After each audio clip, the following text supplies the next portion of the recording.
आज मैं आपके साथ डिस्कस करना चाहता हूं कि बेसिकली हम लोग कैसे अपने मैप्स पोर्शन को कंप्लीट कर सकते हैं। ज्योग्राफी में इतना महारत हासिल करने के बाद आप लोगों के मन में अभी भी एक डाउट है कि सर यूपीएससी के प्रीलिम्स एग्जाम में ना मैप बेस्ड क्वेश्चंस बहुत आते हैं। कंबोडिया, लाओस, वियतनाम, ये सब एक सीक्वेंस में अगर मैं लगाने के लिए दे दूं तो आप में से बहुत कम ही लोग हैं जो इसको लगा पाएंगे। बरमूडा आइलैंड की बात आती है कि सर बरमूडा ट्रायंगल जो है ना, वहां पर सर एक चीज हमने देखा था, वहां पर से जहाज गायब हो जाता है। ये ट्रिनिडाड एंड टोबैगो एक ऐसा जगह है जहां पर मेजॉरिटी ऑफ द इंडियन डायस्पोरास वहां पर बसते हैं। अगर हम किसी भी मैप के हिस्से में ये सारी चीजों को हम पढ़ लेते हैं तो फिर हमारा मैप जो है वो 100% अच्छे तरीके से तैयार हो जाता है। Hello everyone and welcome to PW only IAS. दोस्तों, बड़े दिन से मैं आप सभी लोग को बहुत मिस कर रहा हूं और आशा करता हूं कि आप लोग भी मुझे बहुत ही ज़्यादा मिस कर रहे होंगे।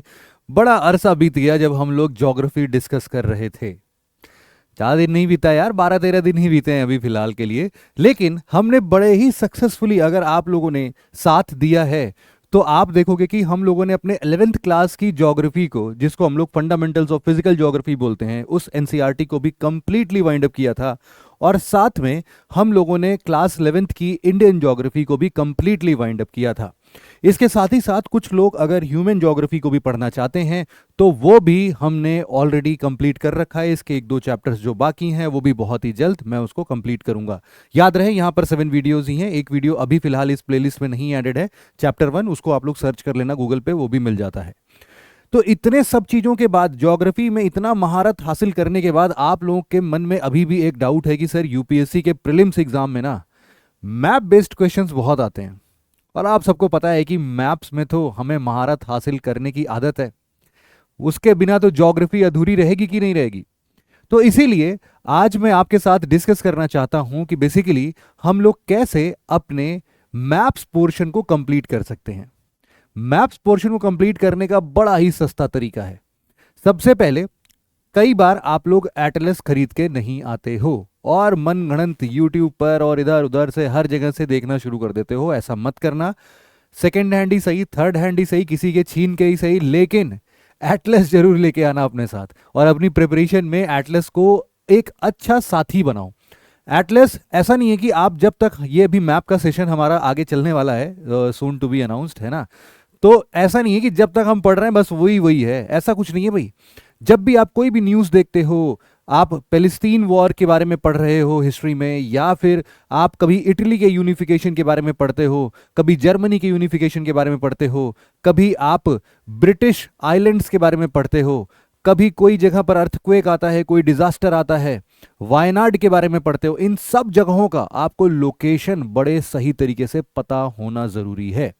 क्योंकि अगर ये पता नहीं होगा ना तो आपके दिमाग में वो इमेजिनेशन ही नहीं बनता है कि अच्छा ये लोकेशन कहाँ से है, उसको किन किन सोर्सेज से मैं रिलेट कर सकता हूँ, किन किन जगहों से रिलेट कर सकता हूँ। साउथ ईस्ट एशियन कंट्रीज हमारे लिए बड़े इंपॉर्टेंट है, लेकिन हमें पता ही नहीं साउथ ईस्ट एशियन कंट्रीज में कौन कौन से आते हैं, और आते भी हैं तो कौन कौन सा कहाँ पर है आपको पता है। कंबोडिया, लाओस, वियतनाम, ये सब एक सीक्वेंस में अगर मैं लगाने के लिए दे दूं तो आप में से बहुत कम ही लोग हैं जो इसको लगा पाएंगे। इनफैक्ट हम लोग को ये भी आइडिया नहीं होता कि इसमें से सर सुमात्रा कौन सा है, जावा कौन सा है, इंडोनेशिया कौन सा है, बोर्नियो कौन सा है, बोर्नियो में कितने देश आते हैं, इस बोर्नियो आइलैंड में फिलीपींस कहाँ है, यहाँ पर कुछ नहीं पता होता हमें। लेकिन हम मनगढ़ंत कहानियां चलाते रहते हैं, न्यूज़पेपर पढ़ते रहते हैं और सोचते हैं कि ये समझ में क्यों नहीं आ रहा है कुछ। तो उन सबका सार छिपा है इस मैप सेक्शन में। अब आपके मन में एक सवाल आ सकता है कि सर आप बस मुझे ना ये बता दो कि मैप्स को पढ़ते कैसे हैं। ये पता चल गया ना तो सर बाय गॉड मजा ही आ जाएगा बिल्कुल। तो भाई साहब, मैप्स को पढ़ने के लिए कुछ पॉइंट्स आपके मन में क्लियर होने चाहिए। वो कौन कौन से पॉइंट्स हैं? ये पॉइंट्स हैं कि देखो, सबसे पहले आप किसी भी जगह को पढ़ रहे हो, मान लो आप नॉर्थ अमेरिका को पढ़ रहे हो, आप उसका ना लोकेशन जरूर से देखो। लोकेशन का ये मतलब नहीं है कि आप लग गए उसके, सर इतने डिग्री लॉन्गिट्यूड से लेके नॉर्थ से लेके इतने डिग्री नॉर्थ लॉन्गिट्यूड, इतने डिग्री लेफ्ट ये ईस्ट साइड में या वेस्ट साइड में है, इतने डिग्री इधर लैटिट्यूड में पड़ा हुआ, इधर लॉन्गिट्यूड में पड़ा हुआ है। इतना नहीं देखना है आपको, याद नहीं करना है। बस ग्लोब में उसका स्पेस किस सेक्शन में है वो इमेजिन कर लेना है, बस उतने से भी बहुत क्लियर हो जाता है। जैसे कि अगर आपको यूं बोलूं मैं, नॉर्थ अमेरिका का जो हिस्सा है वो हल्का सा इक्वेटर को छूते हुए जाता है, या फिर मैं यूं बोल दूं कि नॉर्थ अमेरिका का जो हिस्सा है वो कंप्लीटली नदर्न हेमिस्फीयर में लाई करता है, तो आपके दिमाग में ना ये एक डाउट बन जाएगा। अगर मैं ये बोलूं कि नॉर्थ अमेरिका जो है वो completely western hemisphere of the globe में है, तो आपके मन में अगेन एक डाउट बन जाएगा कि अच्छा ऐसा है, कहीं उसका एक हिस्सा थोड़ा सा हमारे इधर तो नहीं पड़ रहा है। तो बस इतना ऊपर ऊपर से अगर आपको क्लैरिटी मिल जाती है तो मजा ही आ जाएगा। दूसरा, बाउंड्रीज विथ ओशियंस। कौन कौन सी बाउंड्रीज इन ओशियंस के थ्रू या फिर इस पूरे पेनिनसुला को या फिर हम जो भी लैंडमास देख रहे हैं, जो भी कॉन्टिनेंटल लैंडमास की बात कर रहे हैं, उसके इर्द गिर्द क्या क्या बसा हुआ है, कौन कौन से मेजर ओशियंस हैं। इसके साथ साथ जो हमारे छोटे छोटे बेज हैं, गल्फ हैं, जैसे कि gulf of Mexico, north America की अगर बात करें तो बैफिन बेस, सी की बात कर रहे हैं तो हम लोग छोटे छोटे सी के जो बिफोर्ड सी और ये सब पढ़ रहे हैं, बाइट्स की बात कर रहे हैं। बाइट्स हालांकि यहाँ पर आपको मिलेगा नहीं ज़्यादा, हम लोग ऑस्ट्रेलियन बाइट्स की बात करते हैं। लेकिन अब मुद्दा ये है कि सर ये भी नहीं पता कि गल्फ, बाइट, बे ये सब होता क्या है। कोई बात नहीं है, उसका सोल्यूशन भी मैं दूंगा अभी थोड़ी देर में। फिर उसके बाद मेजर स्ट्रेट्स जो हैं, स्ट्रेट्स मतलब वो पतली सी लैंड मास जिसको कि दो ओशन आपस में कनेक्ट होता हुआ दिखा सकते हैं, या फिर हम यूं बोल दें कि दो बड़े ओशन लैंड मास के बीच में एक पतला सा जो हमारा लैंड मास होता है उसको हम लोग बोलते हैं स्ट्रेट। और मेजर स्ट्रेट्स जो होते हैं वो इसलिए इंपॉर्टेंट हो जाते हैं क्योंकि वो हमारे लिए इकोनॉमिक सिग्निफिकेंस बहुत ज्यादा लेके आते हैं। तो उन स्ट्रेट्स के बारे में पता करना बहुत जरूरी है। जैसे अभी हम लोग पनामा स्ट्रेट के बारे में सुनते हैं ना, कहां पर है भाई, अरे मैप में पढ़ेंगे, अभी क्या बताऊं मैं आपको। इंपॉर्टेंट आइलैंड्स हम लोग पढ़ना बहुत जरूरी है। जैसे कि हम लोग आइलैंड्स की जब भी बात करते हैं तो हम लोग को बहुत बार बरमूडा आइलैंड की बात आती है कि सर बरमूडा ट्रायंगल जो है ना, वहां पर सर एक चीज हमने देखा था, वहां पर से जहाज गायब हो जाता है, जो जाता है गायब हो जाता है। ये क्या रहस्य है, आज तक लोग खोज नहीं पाए। अरे ऐसा कुछ नहीं है, उसकी रियलिटी पढ़ेंगे हम लोग। ऐसे और भी बहुत सारे आइलैंड्स के बारे में बात करेंगे, जैसे कि हम लोग को कैरेबियन आइलैंड्स के बारे में नहीं पता है, लेसर एंटिलीज के बारे में नहीं पता है, हमें यह नहीं पता है कि साउथ अमेरिका के थोड़े से ऊपर जाते हैं तो एक छोटकू सा आइलैंड है या फिर छोटा सा एक यहीं पर एक जगह है जिसको हम लोग बोलते हैं ट्रिनिडैड एंड टोबैगो। ये ट्रिनिडैड एंड टोबैगो एक ऐसा जगह है जहां पर मेजॉरिटी ऑफ द इंडियन डायस्पोरास वहां पर बसते हैं, और वहां पर तो भैया रामनवमी भी धूमधाम से मनाई जाती है और वहां पर भी रावण जलाया जाता है। तो ऐसी सिग्निफिकेंसेस हम लोग को नहीं पता होती हैं मैप्स में, और इसीलिए शायद हम उन लोकेशंस को रिलेट करना मिस कर देते हैं। और जैसे ही मिस करते हैं भाई तो हमें आधी चीज याद रहती है, आधी चीज याद ही नहीं रहती है। फिर इसके बाद हम लोग पढ़ सकते हैं मेजर आइलैंड्स के बाद मेजर माउंटेन रेंजेस, प्लेट्यूज। हम लोग पढ़ते हैं कि रॉकीज कैसे बने, रॉकीज के बाद ये एंडीज कैसे बने, इनका बेसिक फॉर्मेशन पता होना चाहिए, फोल्ड माउंटेन है कि ब्लॉक माउंटेन है। और माउंटेन रेंजेस के साथ साथ जो मेजर प्लेट्यूज है, जैसे कोलंबिया प्लेट्यू है, ये कहां पर मौजूद है। At the same time planes की बात कर लो, प्लेन्स एक ऐसे जगह होते हैं जहां पर एग्रीकल्चरल ट्रैक्ट ऑफ लैंड हमें बहुत ज्यादा मिलती है और उन प्लेन्स में खेती करना थोड़ा आसान हो जाता है। तो इसीलिए उन प्लेन्स के बारे में जब हम पढ़ेंगे तो जायज सी बात है कि हमारा वेजिटेशन और ग्रासलैंड वाला हिस्सा जो है वो भी काफी हद तक क्लियर हो जाता है। और साथ में जब हम लोग मेजर ड्रेनेज पैटर्न पढ़ते हैं, यहां पर मेजर रिवर्स के बारे में पढ़ते हैं, और यहां पर रिवर्स के साथ साथ भाई कहां लिखा है रिवर्स, कहां गया ड्रेनेज पैटर्न के साथ साथ, यहां पर एक शब्द आप और लिख लेना, मेजर लेक्स। क्योंकि अभी हम लोग जब नॉर्थ अमेरिका पढ़ेंगे तो हम लोग पढ़ेंगे कि कैसे Lake Superior, Lake Huron, Lake Erie, Ontario, ये सारे के सारे जो मेजर लेक्स हैं ये आखिरकार किस फॉर्म में अरेंज्ड हैं, किसका सिग्निफिकेंस है, कौन सी ऐसी एकमात्र, जैसे कि मिशिगन, कैसी एकमात्र लेक है जिसका बाउंड्री, या फिर हम यूं बोले कि जो सिर्फ एक हिस्से में आता है या इनकी दोनों बाउंड्रीज बनती है, बाकी और सारे के सारे कनाडा और यूएस यानी कि नॉर्थ अमेरिका, यूएसए जो है, यूएसए और कनाडा के बीच का हिस्सा बनाता है।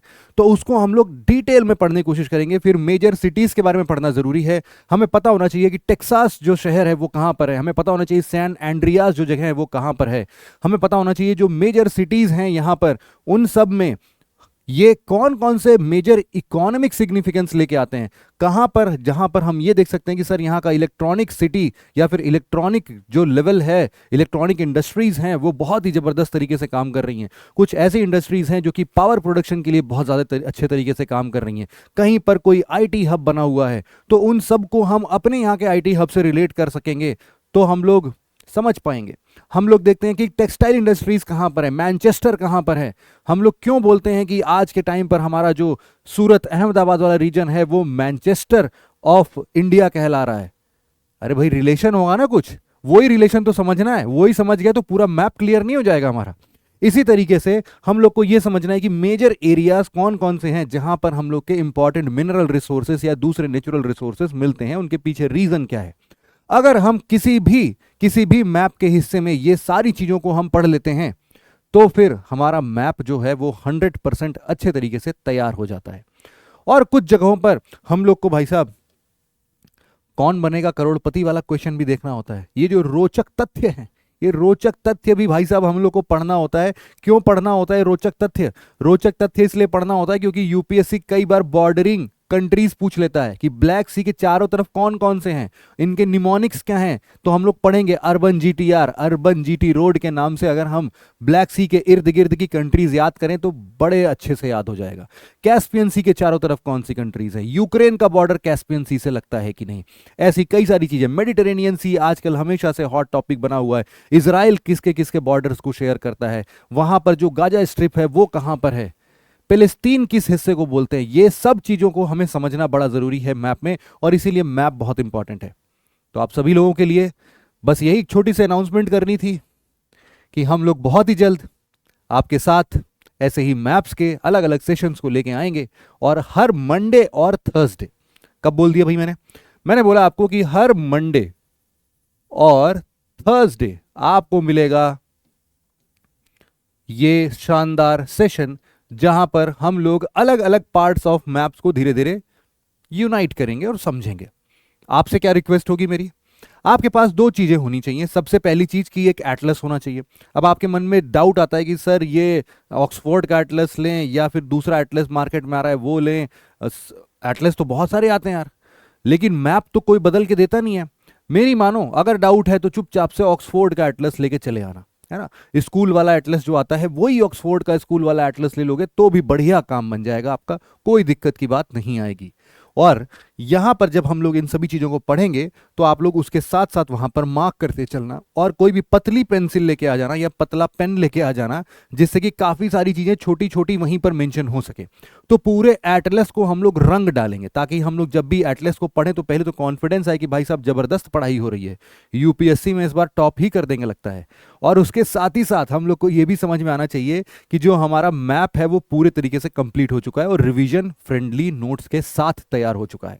तो इसी तरीके से हम लोग अपने पूरे मैप्स को कवर करेंगे। और दूसरा हिस्सा ऐसा हो सकता है कि आपके पास कुछ एक तो ब्लैंक पेपर्स वगैरह भी साथ में होने चाहिए कि अगर मैप में जगह नहीं मिल पा रहा है किसी चीज को समझने के लिए, तो आप उसमें मान लो नॉर्थ अमेरिका पढ़ रहे हैं तो नॉर्थ अमेरिका की हेडिंग डाल के इंपॉर्टेंट फैक्ट्स डाल के आप उसमें लाइन बाय लाइन उन चीजों को लिख सको। और जब भी मैप का एटलस खोलो तो एटलस वाले के साथ साथ उस वाले पेज को भी साथ में रख के पढ़ लो फटाफट से।